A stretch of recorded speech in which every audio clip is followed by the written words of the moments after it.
Tuhan Allah Bapa kami yang bertahta dalam kerajaan surga, kami mengucap syukur kalau pada pagi hari ini kami boleh datang beribadah, memuji, menyembah Tuhan. Dalam segala kesibukan kami, hari demi hari Tuhan telah memberkati kami, melindungi kami, dan pada hari ini kami mau datang diam mendengarkan suara Tuhan. Kiranya Tuhan memberkati hamba-Mu yang lemah dan terbatas dalam menyampaikan kata-kata. Kiranya apapun yang keluar dari mulut bibirnya adalah apa yang ingin Tuhan sampaikan pada setiap kami yang datang pada pagi hari ini. Dan Tuhan kiranya memberkati jalannya khotbah ini dari awal, pertengahan, hingga akhirnya. Hanya dalam nama Tuhan Yesus Kristus kami berdoa dan mengucap syukur. Amin. Shalom, selamat pagi Bapak Ibu Saudara sekalian. Iya, mohon maaf ya tadi jatuh karena tidak kuat sepertinya. Kita akan sama-sama merenungkan kebenaran firman Tuhan yang diambil dari Matius pasal 28 ayat 16 sampai ayatnya yang ke-20. Mari kita membuka Alkitab kita dari Matius pasal 28 ayat 16 sampai 20.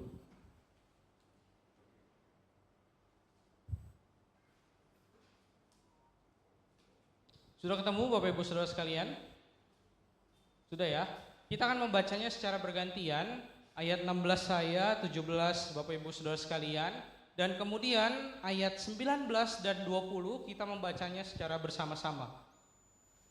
Matius pasal 28 ayat 16 sampai 20, demikianlah firman Tuhan. Dan ke-11 murid itu berangkat ke Galilea, ke bukit yang telah ditunjukkan Yesus kepada mereka.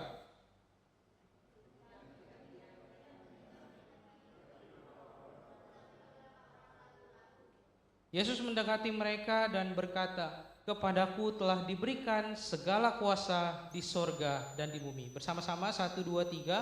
Karena itu pergilah, jadikanlah semua bangsa muridku dan baptislah mereka dalam nama Bapa dan Anak dan Roh Kudus, dan ajarlah mereka melakukan segala sesuatu yang telah kuperintahkan kepadamu. Dan ketahuilah, aku menyertai kamu senantiasa kepada akhir zaman. Bapak Saudara sekalian, kalau kita diberikan satu kesempatan untuk membangun sebuah rumah, apa yang akan kita lakukan?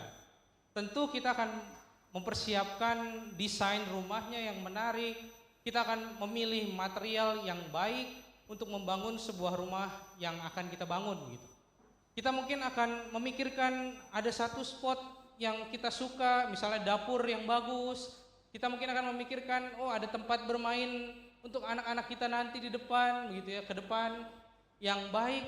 Kita akan memikirkan segala hal yang terbaik untuk dibentuknya rumah yang akan kita persiapkan tersebut. Dan kalau rumah itu sudah jadi, kita sudah nyaman tinggal di sana, kita hidup dengan damai sejahtera seperti di dongeng begitu ya. Terus kemudian tiba-tiba terjadi musibah, anggaplah kebakaran begitu ya misalnya. Ini tadi saya dapat berita katanya di Badila ada kebakaran begitu ya dekat rumah popo saya. Jadi anggaplah rumah itu sudah bagus begitu dan dia terbakar. Sebagai pemilik rumah yang baik, apa yang akan kita lakukan? Pasti kita akan memperbaikinya. Kalau ada rumah yang sudah kita persiapkan dengan baik, kemudian hancur, anggaplah karena kebakaran, maka yang akan kita lakukan adalah membangunnya kembali. Bapak Saudara, ada satu konsep yang dinamakan Cosmic Temple Theory.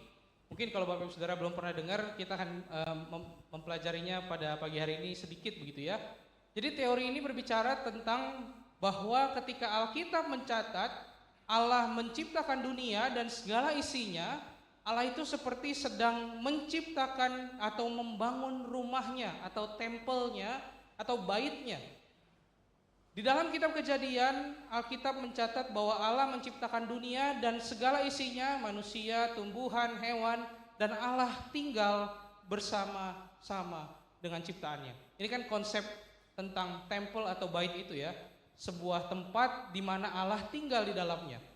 Dan ketika Allah menciptakan dunia, Allah sedang menciptakan tempelnya atau baitnya yang di mana Allah tinggal bersama-sama dengan ciptaannya pada waktu itu.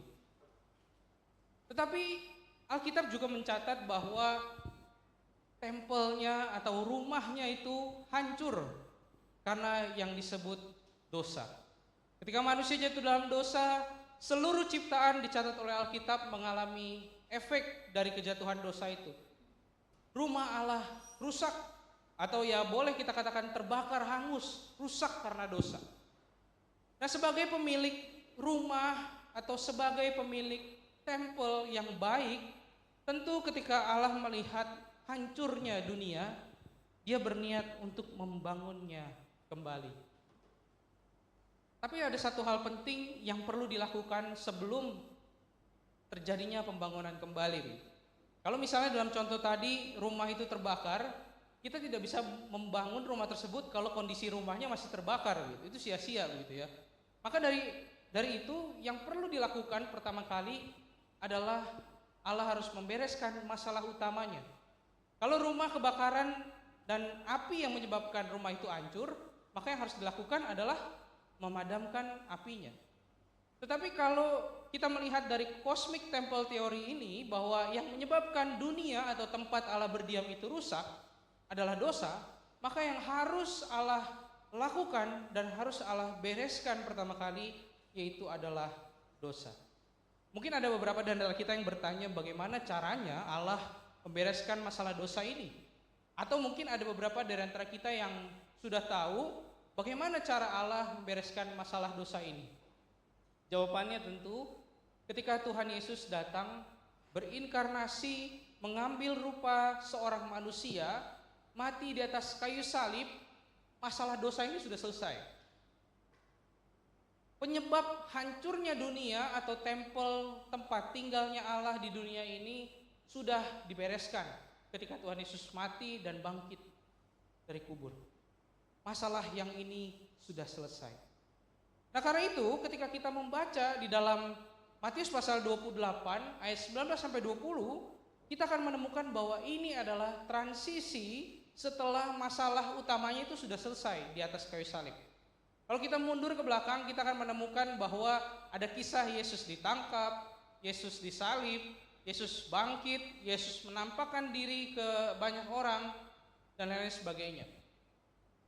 Jadi bagian yang kita baca ini adalah transisi dari beresnya masalah utama yaitu dosa, kemudian menuju proses pembangunan kembali rumah Allah atau bait Allah atau dunia ini yang hancur akibat dosa tersebut. Ini adalah misi atau tugas yang akan diserahkan kepada murid-muridnya pada waktu itu. Saya mengumpamakan amanat agung itu seumpama surat jalan yang diberikan oleh Yesus Kristus kepada ke-11 muridnya gitu. Saya suka pakai ilustrasi ini begitu ya, seperti kalau ada orang yang berkuasa, dia pengen menyuruh orang lain untuk melakukan tugas, dia perlu dikasih surat jalan dulu gitu biasanya gitu ya. Jadi setelah dapat surat jalan, dia baru bisa menggantikan posisi orang yang berkuasa ini untuk melakukan tugasnya begitu.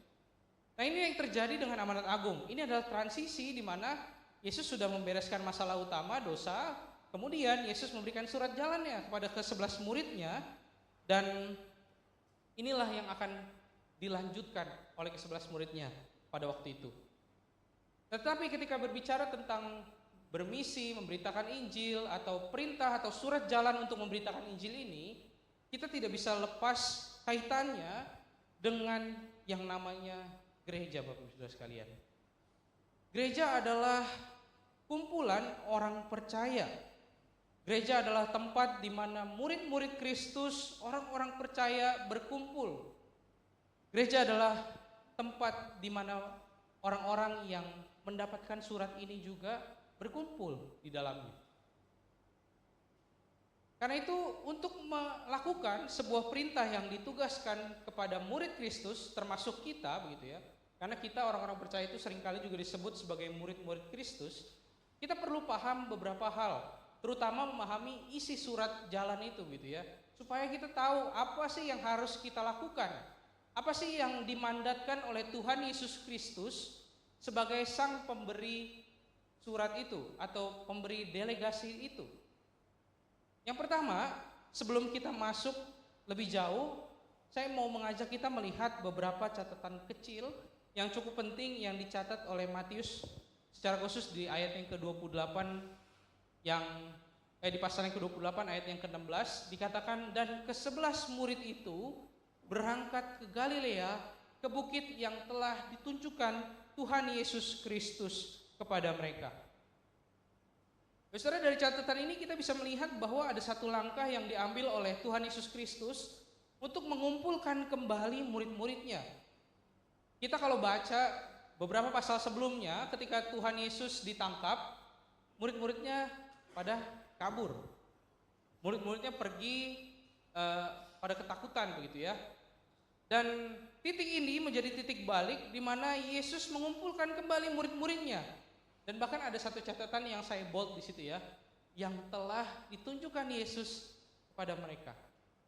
Ini menunjukkan artinya Yesus itu dengan sengaja mengumpulkan dan memanggil mereka kembali di satu titik, di satu tempat di mana mereka memang sudah dijanjikan gitu ya supaya kumpul di sana begitu. Saya membayangkan ketika Yesus memanggil dan mengumpulkan 11 orang ini seperti orang berkuasa yang mau kasih satu perintah, tapi mereka semua ada di negeri yang jauh-jauh gitu, sehingga harus dikumpulkan dulu dengan sengaja. Ayo kita kumpul di satu tempat, kemudian tugas itu diberikan, tugas itu didelegasikan. Karena itu ketika berbicara tentang bermisi atau berbicara tentang misi di dalam gereja, itu bukan hanya berbicara tentang sebuah program misi, tidak hanya berbicara tentang pelayanan di A, di B, di C adalah pelayanan misi, memang betul, tetapi kita harus menyadari hal yang lebih fundamental atau lebih dasar dari semuanya itu, yaitu misi adalah inisiatif Kristus. Yesus dengan sengaja mengumpulkan murid-muridnya, orang-orang percaya yang ada di sekitar dia pada waktu itu, yang berjalan bersama dengan dia, melayani bersama dengan dia, dengan sengaja dikumpulkan untuk memanggil mereka dan mendelegasikan tugas ini pada mereka. Catatan penting yang kedua yang dicatat oleh kitab Matius di pasal 28 ayat yang ke-17, dikatakan juga bahwa ketika mereka dikumpulkan, mereka datang di satu tempat yang sama, mereka menyembahnya. Dalam bahasa Yunani itu proskuneo, artinya bukan sekedar menyembah puji Tuhan, tapi proskuneo itu tersungkur, dia sujud menyembah Yesus. Sampai sini kelihatannya bagus gitu ya. Tapi Matius kasih catatan kecil. Tetapi beberapa orang ragu-ragu. Matius memberi catatan bahwa ketika mereka berkumpul, mereka dikumpulkan, mereka melihat Yesus, mereka proskuneo, sujud menyembah, tetapi Matius mencatat ada orang yang ragu-ragu. Bagian ini mencatat perasaan ragu-ragu dari murid-murid yang mungkin disebabkan mereka masih bingung apakah yang mereka lihat ini, apakah sosok yang mengumpulkan mereka ini adalah Yesus yang sama, yang berjalan dengan mereka, yang hidup melayani bersama-sama dengan mereka kurang lebih 3,5 tahun lamanya. Bagian ini menunjukkan sisi ragu-ragu, meskipun kita tahu murid-murid telah selama itu melayani hidup bersama-sama dengan Yesus. Bahkan mereka mungkin menyaksikan mukjizat-mukjizat yang Yesus lakukan. Sebagai orang percaya pun, ketika berbicara soal misi, menjadi saksi Kristus, memberitakan firman Tuhan, memberitakan Injil dan lain sebagainya, mungkin kita sudah sering dengarnya. Benar ya Bapak Ibu Saudara sekalian? Mungkin hamba Tuhan, pendeta sudah sering bilang, ayo kita ini dipanggil untuk memberitakan Injil, kita ini dipanggil untuk menjadi saksi dan lain-lain sebagainya. Tetapi tidak bisa dipungkiri bahwa pasti ada keraguan ketika kita mendengar perkataan tersebut. Ketika saya berkuliah di STT Saat, setiap Jumat sore itu biasanya ada doa misi Bapak Ibu Saudara sekalian. Jadi itu semacam ibadah singkat, kemudian berdoa bagi negara tertentu, dan di sana juga diundang beberapa misionaris dari luar, ada yang dari Bule, ada yang dari Indonesia, dia pelayanan di luar, begitu dan lain-lain sebagainya. Kemudian diundang sebagai pembicara memberikan kesaksian gitu. Nah, satu kali ketika saya sedang ngikutin doa misi begitu ya, Ada seorang pembicara yang merupakan misionaris dari India, Bapak Ibu Saudara sekalian. Misionaris ini seperti biasa begitu ya, menceritakan pengalaman dia di sana, pelayanan dia, pengalaman iman dan lain-lain sebagainya. Nah, tetapi Bapak Saudara, di bagian terakhir dia berkata, siapa kita kalau Tuhan memanggil kita di tempat-tempat yang sulit? Siapa kita melayani Tuhan atau mungkin di India bergabung bersama dengan saya? Ketika mendengar kesaksiannya, jujur Bapak Saudara, saya sangat tergerak begitu. Saya sangat melihat bagaimana Tuhan sangat bekerja di dalam pelayanan misi di India tersebut. Tapi ketika dia bertanya, siapkah kita kalau Tuhan memanggil kita ke India? Lutut saya gemetar Bapak Saudara sekalian. Saya pikir memang saya tergerak begitu ya. Tapi masa sih saya harus ke India gitu? Dengan segala yang sudah dia ceritakan begitu ya. Bapak Ibu Saudara tentu tahu tentang India begitu ya. Saya tidak perlu jelaskan panjang lebar, tapi itulah yang terpikir di benak saya begitu ketika mendengar penjelasan dan kesaksian tentang pelayanan misinya di India. Ketika dia bertanya, siapkah kita untuk kalau Tuhan memanggil kita ke sana, bergabung bersama dengan kami di India?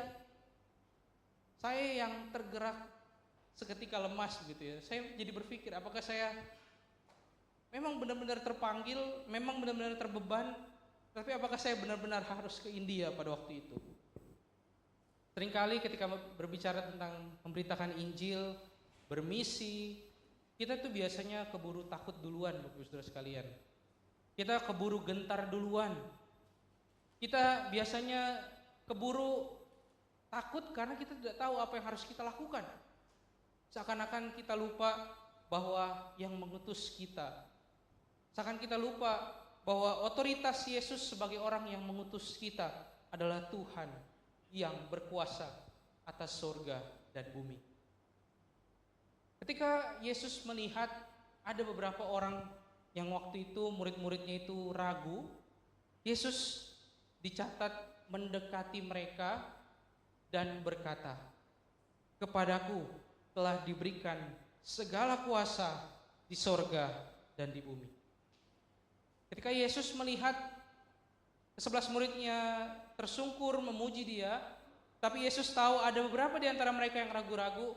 Yang Yesus lakukan adalah Yesus datang kepada mereka dan Yesus berkata, "Kepadaku telah diberikan kuasa di sorga dan di bumi." Catatan ini menunjukkan bahwa Yesus menunjukkan otoritasnya sebagai sang pemberi misi atau perintah ini, yaitu Allah yang berkuasa di sorga dan di bumi. Artinya juga ketika Tuhan Yesus berkata, "Kepadaku telah diberikan segala kuasa di sorga dan di bumi," ini adalah otoritas yang diberikan kepada murid-muridnya untuk menyadarkan mereka pada waktu itu bahwa perintah yang akan diberikan kepada mereka bukanlah perintah sekedar guru kepada muridnya, melainkan sebuah perintah ilahi. Dan setelah Yesus mendeklarasikan otoritasnya sebagai pemberi misi yang berotoritas, pemilik surga dan bumi, dan segala kuasa di surga dan di bumi sudah diberikan kepadanya, Yesus mengutus mereka dan berkata, "Karena itu, pergilah, jadikanlah semua bangsa muridku, dan baptislah mereka dalam nama Bapa dan Anak dan Roh Kudus. Ajarlah mereka melakukan segala sesuatu yang telah kuperintahkan kepadamu, dan ketahuilah, aku menyertai kamu senantiasa sampai kepada akhir zaman." Perintah ini akhirnya didelegasikan kepada ke-11 murid yang hadir pada waktu itu sebagai panduan untuk ke-11 murid itu, panduan bagaimana mereka bisa membangun kembali rumah Allah atau bait Allah atau dunia yang telah rusak karena dosa itu. Perintah ini menjadi panduan bagaimana kerajaan Allah bisa menyebar luas, dibangun kembali dan bertahta di bumi yang rusak karena dosa. Karena itu tadi saya juga sudah sempat bilang bahwa perintah bermisi amanat agung itu tidak bisa lepas dengan yang namanya gereja.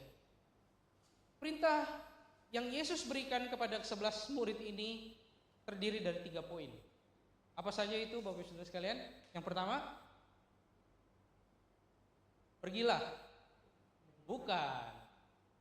Menjadikan murid.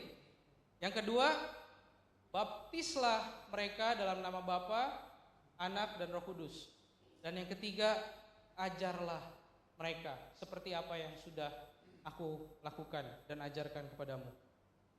3 perintah ini adalah tugas yang didelegasikan kepada ke-11 murid Yesus yang hadir dan sengaja dikumpulkan oleh Tuhan Yesus pada waktu itu.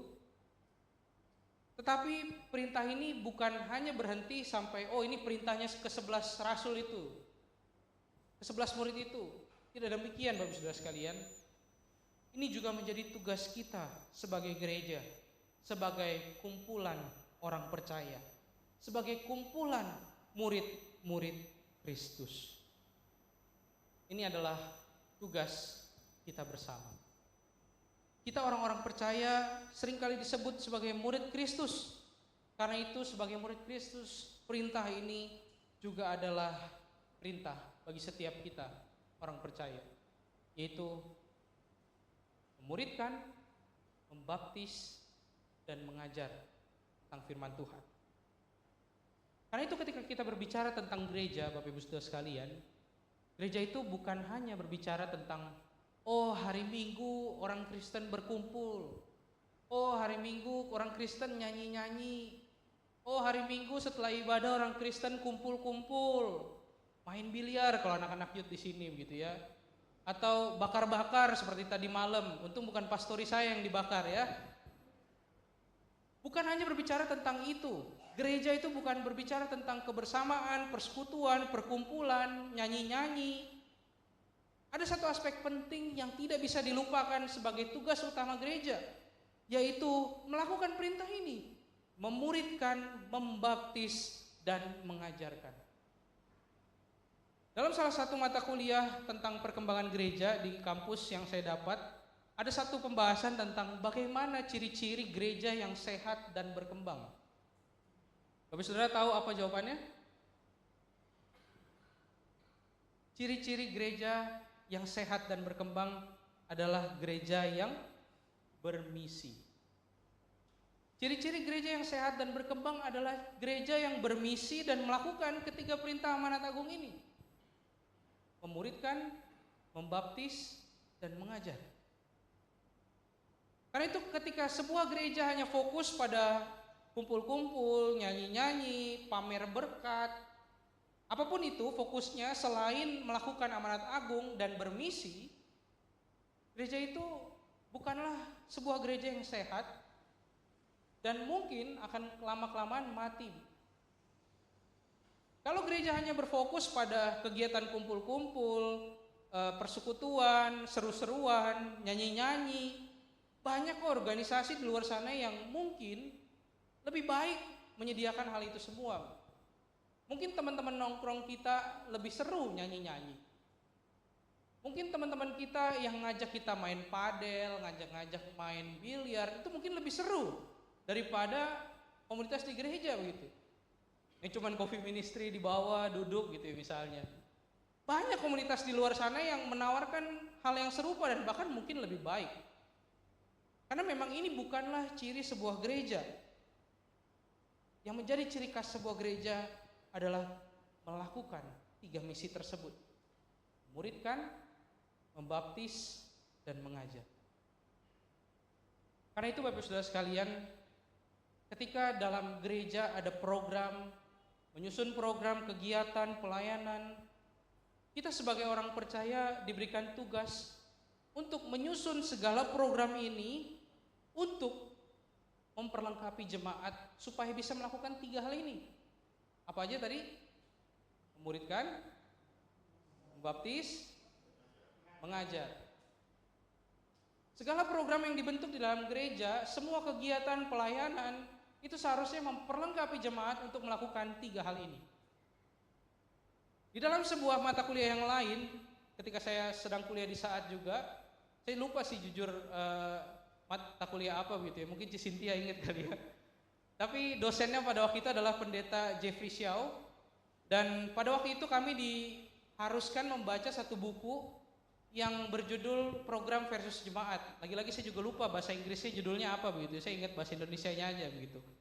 Dan di dalam buku itu dijabarkan bahwa seringkali sebagai pemimpin gereja, pengurus gereja, kita itu terlalu berfokus tentang program, dan program. Sehingga kita seringkali lupa bahwa yang dibutuhkan jemaat itu bukan program, tetapi Injil Kristus.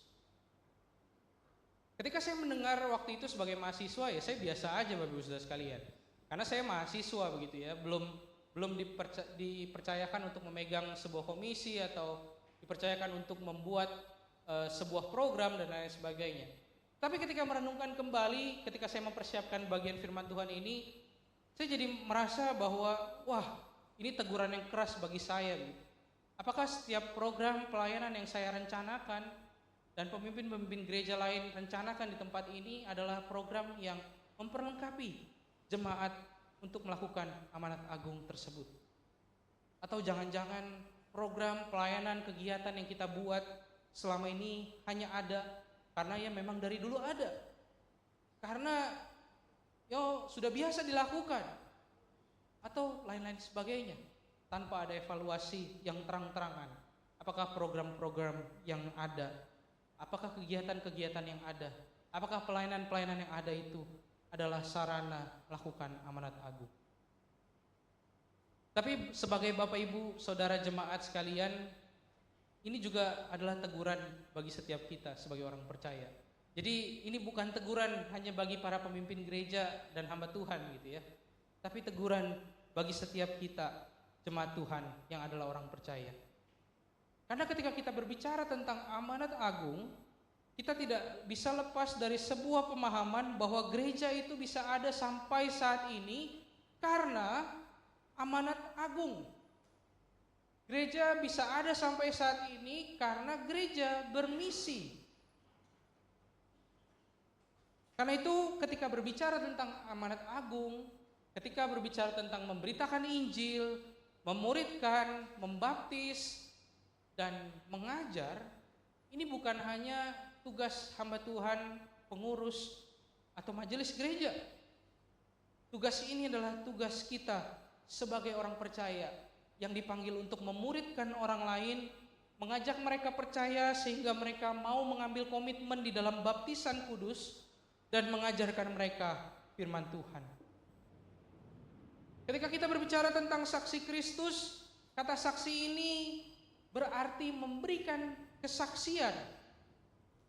Tetapi pertanyaannya, bagaimana mungkin kita memberikan kesaksian kalau kita tidak pernah menyaksikannya sendiri dalam kehidupan kita? Kalau di dalam pengadilan, seorang punya hak untuk menyampaikan kesaksian kalau dia memang melihat sebuah peristiwa atau dia terlibat di dalam peristiwa tersebut, maka barulah dia bisa disebut sebagai saksi. Nah, ketika berbicara tentang kita dipanggil untuk melakukan amanat agung menjadi saksi Kristus, seperti inilah konsepnya yang seharusnya kita hidupi. Bagaimana mungkin kita bisa menjadi saksi kalau kita tidak pernah melihat dan mencicipi kebaikan Tuhan?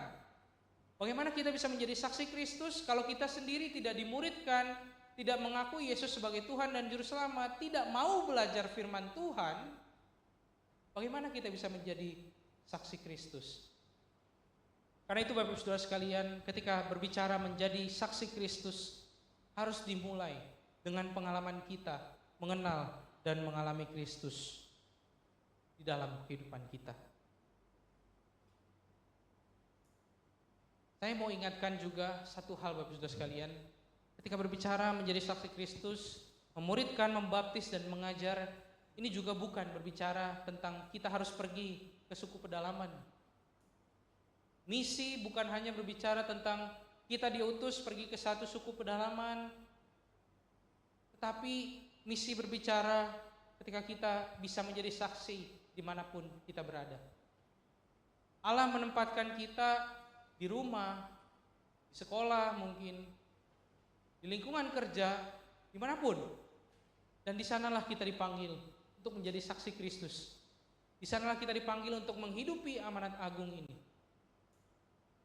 Kita akan menjadi saksi Kristus ketika di lingkungan kantor mungkin sudah biasa menggelapkan dana, tapi karena kita saksi Kristus, kita tidak melakukannya. Itu saksi Kristus. Menjadi saksi Kristus adalah ketika mungkin ada dosa-dosa yang dianggap biasa di sekitar kita, tapi kita tidak melakukannya karena kita saksi Kristus. Sehingga melalui kehidupan kita menunjukkan Kristus yang kita percaya. Sebagai anggota keluarga yang rajin datang ke gereja, kita menjadi saksi Kristus bagi anak-anak, bagi orang tua, bagi saudara-saudara kita yang melihat pelayanan kita yang sungguh-sungguh pada Tuhan kita, Yesus Kristus. Kita dipanggil untuk menjadi saksi Kristus. Kita dipanggil untuk melakukan amanat agung dimanapun Tuhan menempatkan setiap kita. Dan yang paling penting dari semuanya itu adalah jangan khawatir. Karena Alkitab mencatat Tuhan Yesus sendiri berkata, Dia akan menyertai kita sampai pada akhir zaman. Tuhan Yesus sendiri berkata, Dialah yang akan membantu kita, Dia yang akan menyertai kita untuk menjadi saksi dimanapun kita berada. Sekarang pertanyaannya Bapak Ibu Saudara sekalian, siapkah kita menjadi saksi dimanapun Tuhan menempatkan kita?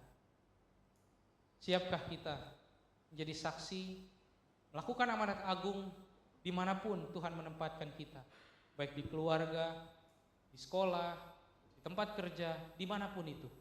Siapkah kita? Mari kita bersatu dalam doa. Allah Bapa kami yang bertahta dalam kerajaan surga, kami mengucap syukur kalau pada hari ini kami ditegur. Kami mengucap syukur kalau pada hari ini Tuhan mengingatkan kami.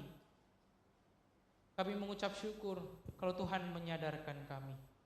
Ampuni kami Tuhan kalau sebagai orang-orang percaya, murid-murid Kristus, kami tidak menjadi saksi yang baik di tempat di mana kami berada. Ampuni kami. Kami juga memohon kiranya Tuhan memberikan kami kekuatan, kemampuan untuk menjadi saksi dimanapun kami berada. Hanya dalam nama Tuhan Yesus Kristus kami berdoa dan mengucap syukur. Amin.